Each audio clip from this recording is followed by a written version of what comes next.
আজকাল আমরা ঘটি বাঙাল সকলেই কচু খেতে ভীষণই ভালোবাসি।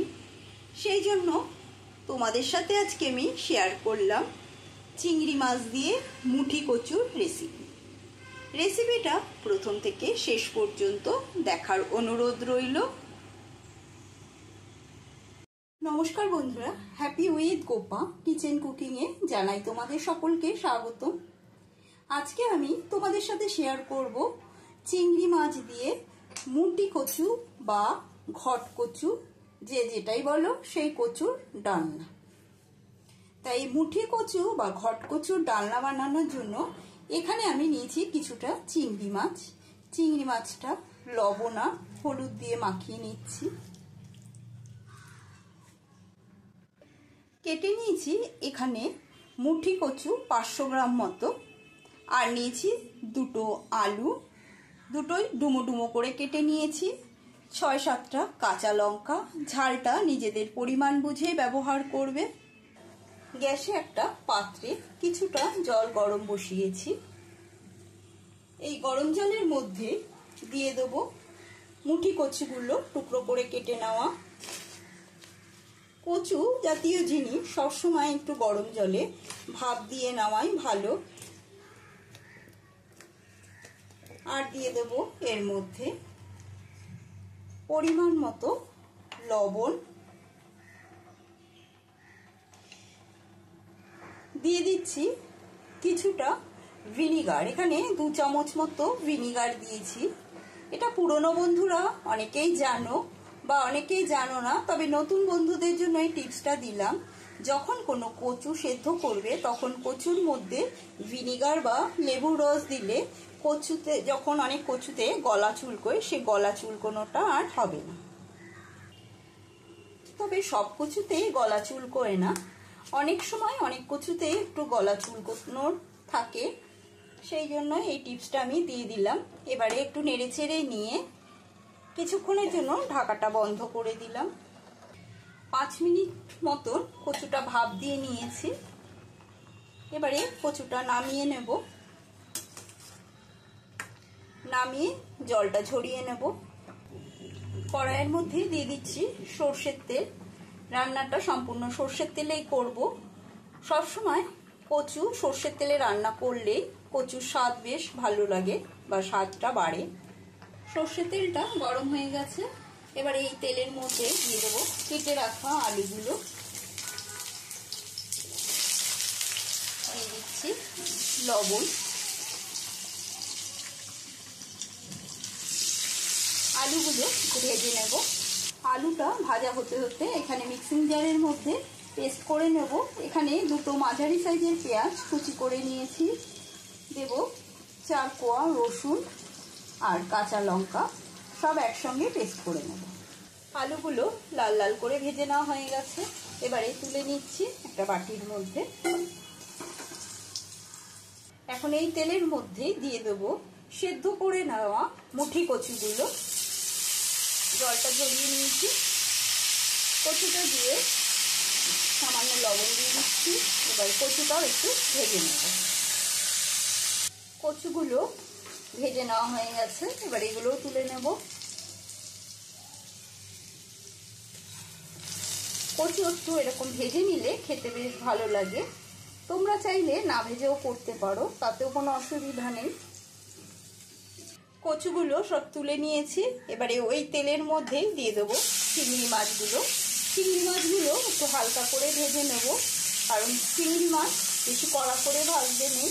কড়া করে ভাজলে খেতে ভালো লাগে না। হালকা করে চিংড়ি মাছগুলো ভাজা হয়ে গেছে, তুলে নিচ্ছি। চিংড়ি মাছগুলো ভেজে তুলে নেওয়ার পরে এই তেলের মধ্যেই ফোড়ন দিয়ে দিচ্ছি একটা শুকনো লঙ্কা, আর দিয়ে দিচ্ছি 2টো তেজপাতা। ফোড়নটা একটু নেড়ে ছেড়ে নিয়ে এবারে এর মধ্যে দিয়ে দেব একটা ছোট সাইজের পেঁয়াজ কুচি করে নিয়েছি। পেঁয়াজ কুচিটা দিয়ে দিচ্ছি। পেঁয়াজ কুচিটা দিয়ে ভেজে নেব। পেঁয়াজটা একটু লাল করে ভেজে নেওয়ার পরে এর মধ্যে এবারে দিয়ে দিচ্ছি বেটে নেওয়া পেঁয়াজ, কাঁচা লঙ্কা আর রসুনের পেস্ট। এটাও একটু হালকা ভেজে নেব পেঁয়াজের রসটা শুকিয়ে যাওয়া পর্যন্ত। যারা নতুন বন্ধু এখনও আমার চ্যানেলটা সাবস্ক্রাইব করোনি, তোমাদের কাছে অনুরোধ রইল চ্যানেলটা সাবস্ক্রাইব করে নেওয়া, পাশে থাকা বেল আইকনটা প্রেস করে দেবে যাতে আমার রান্নার নিত্য নতুন নোটিফিকেশনগুলো সবার আগে তোমাদের কাছে পৌঁছে যায়। পেঁয়াজের জলটা শুকিয়ে গেলে এর মধ্যে দিয়ে দিচ্ছি জিরে গুঁড়ো। দিয়ে দেবো এখানে আমি 2 চামচ মতো জিরের গুঁড়ো। দিয়ে দেব স্বাদ অনুসারে লবণ। দেব হলুদের গুঁড়ো 1/2 চামচ হলুদ গুঁড়ো, আর দিয়ে দিচ্ছি সামান্য জল। মশলাটা মিনিট 2-3 ধরে কষিয়ে নেব। মিনিট 3 ধরে মশলাটা কষিয়ে নেওয়ার পরে এবারে এর মধ্যে আমি দিয়ে দেব এখানে একটা টমেটো আর 1/2 চামচ কাশ্মীরি লঙ্কার গুঁড়ো একসাথে পেস্ট করে নিয়েছি, সেই পেস্টটা দিয়ে দিলাম। এবার ভালো করে মশলাটা কষিয়ে নিতে হবে। মশলাটা ভালো করে কষিয়ে নেওয়ার পরে দেখো মশলা থেকে তেল ছেড়ে এসেছে। এখন এর মধ্যে দিয়ে দেব সামান্য একটু জল।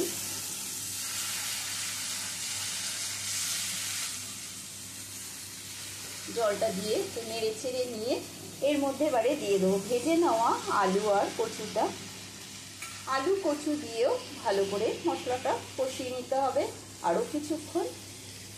মশলাটা যতক্ষণ কষাবে, যত কষাবে মশলায় তত স্বাদ বৃদ্ধি হয়।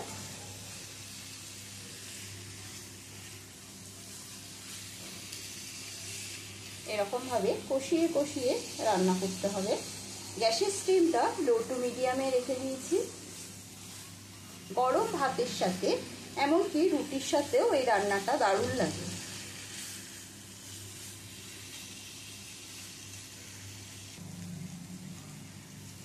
কষিয়ে নেওয়া হয়ে গেছে, সুন্দর গন্ধ বেরিয়েছে। এখন এর মধ্যে দিয়ে দেব পরিমাণ মতো জল। কচুতে প্রচুর পরিমাণে আয়রন আছে, কচু খাওয়া স্বাস্থ্যের পক্ষে ভীষণই ভালো।